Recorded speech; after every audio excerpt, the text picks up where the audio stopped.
दिनांक 12 मार्च 2023 से 30 मार्च 2023 तक देहरादून में पवित्र झंडा जी मेले का आयोजन किया जा रहा है, जिसमें आज दिनांक 12 मार्च 2023 को श्री झंडा जी का आरोहण किया गया। श्रीमान पुलिस उप महानिरीक्षक वरिष्ठ पुलिस अधीक्षक देहरादून महोदय द्वारा मेला स्थल का भ्रमण कर श्री झंडा जी के आरोहण के दौरान की गई सुरक्षा व्यवस्थाओं का जायजा लिया गया। इस दौरान महोदय द्वारा उपस्थित अधिकारियों को दिशा निर्देश दिए गए।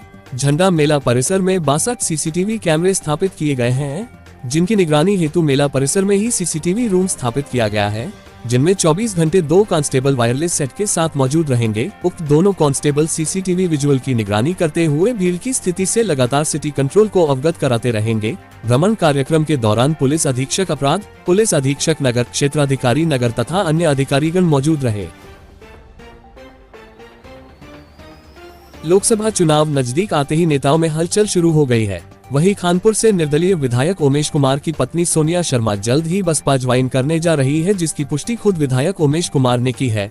वहीं विधायक उमेश कुमार का कहना है कि मेरा किसी पार्टी में जाने का कोई निर्णय नहीं है, लेकिन मेरी पत्नी जल्द ही बसपा ज्वाइन करने जा रही है और वो क्या निर्णय लेगी भविष्य में ये उनके ऊपर निर्भर करेगा। उन्होंने कहा कि वो फिलहाल निर्दलीय रहकर जनता का काम करते रहेंगे। वहीं आपके बता दें कि निर्दलित विधायक उमेश कुमार पिछले दिनों से बसपा के नेताओं के साथ नजर आ रहे थे और अब उन्होंने अपनी पत्नी को बसपा ज्वाइन कराने की बात कह दी है। वहीं विधायक उमेश कुमार हरिद्वार लोकसभा चुनाव लड़ने को लेकर जोर शोर से तैयारियों में जुटे हुए हैं। अभी मेरा कोई ऐसा निर्णय नहीं है, लेकिन हमारी पत्नी जरूर बीएसपी में शामिल होने जा रही हैं और वो क्या निर्णय लेंगी भविष्य में ये उनके ऊपर निर्भर करता है। हम तो अभी निर्दलीय हैं और इसी तरह काम करते हैं। उत्तराखंड के मनोज कुमार पांडे भी ड्रीम 11 से करोड़पति बन गए हैं। जी हां, उन्होंने WPL में 49 रुपए लगाकर 1 करोड़ रुपए जीते हैं। शुक्रवार देर रात हुई इस जीत के बाद मनोज के परिवार में खुशी का माहौल है। वहीं उनकी इस उपलब्धि पर बधाई देने वालों का तांता लगा हुआ है। रुद्रप्रयाग जिले के गुप्तकाशी के डभा गांव निवासी मनोज कुमार पांडे ने वुमेन्स प्रीमियर लीग बेंगलुरु और यूपी के बीच खेले गए मैच पर ड्रीम 11 में 49 रुपए लगाकर एक टीम बनाए और उनकी टीम ने उन्हें 1 करोड़ रुपए जिताए, जहां अब उनके अकाउंट में टैक्स कटकर 70 लाख रुपए आ जाएंगे। आपको बता दें कि मनोज पांडे पेशे से सिविल वर्क कॉन्ट्रैक्टर और होटल पांडे रेजिडेंसी के प्रबंधक हैं। बताते चले कि जहां उनकी इस टीम को सबसे अधिक 882 अंक हासिल हुए, वहीं उनके करोड़पति बनने का संदेश भी मोबाइल पर आ गया। उन्होंने अपनी टीम में सोफी एक्लस्टन को कप्तान जबकि ए हीली को उप कप्तान बनाया था।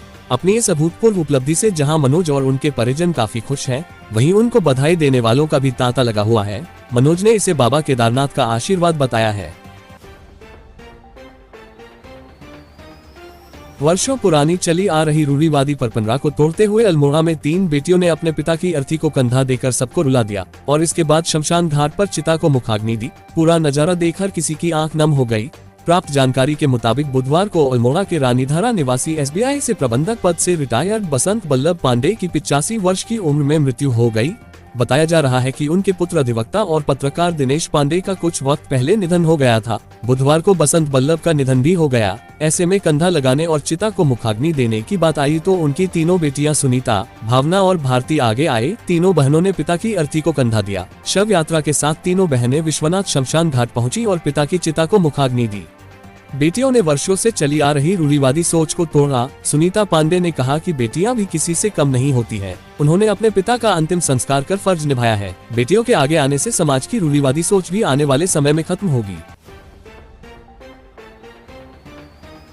सल्ट विकासखंड के 2 स्कूलों में चोरों ने हाथ साफ कर दिया है। इस दौरान चोरों ने मिड डे मील के लिए रखे राशन के साथ साथ गैस सिलेंडर भी चुरा लिए हैं।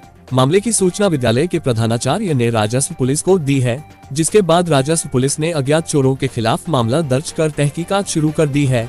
बताया जा रहा है कि होली की छुट्टी के चलते स्कूल बंद थे।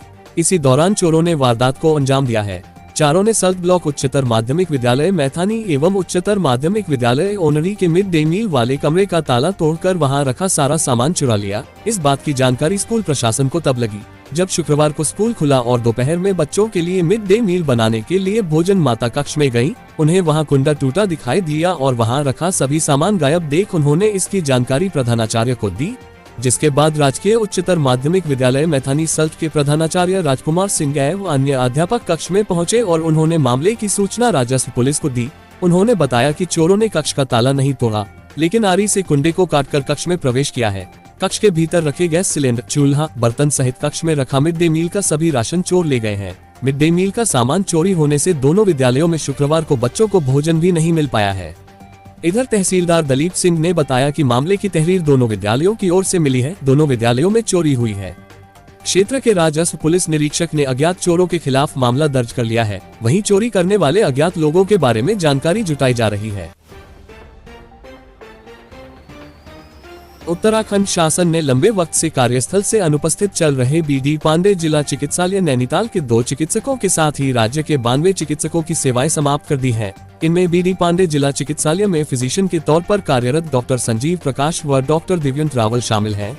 बताया जा रहा है कि डॉक्टर दिव्यंत रावल 2002-2003 के आसपास जिला चिकित्सालय में फिजिशियन के पद पर कार्यरत थे। 3-4 वर्ष यहां सेवाएं देने के बाद न्यूरो में स्नातकोत्तर की पढ़ाई करने के लिए अवकाश पर चले गए थे और आज तक वापस नहीं लौटे। वहीं डॉक्टर संजीव प्रकाश कुछ वर्ष पूर्व तक हड्डी रोग विशेषज्ञ के पद पर कार्यरत थे।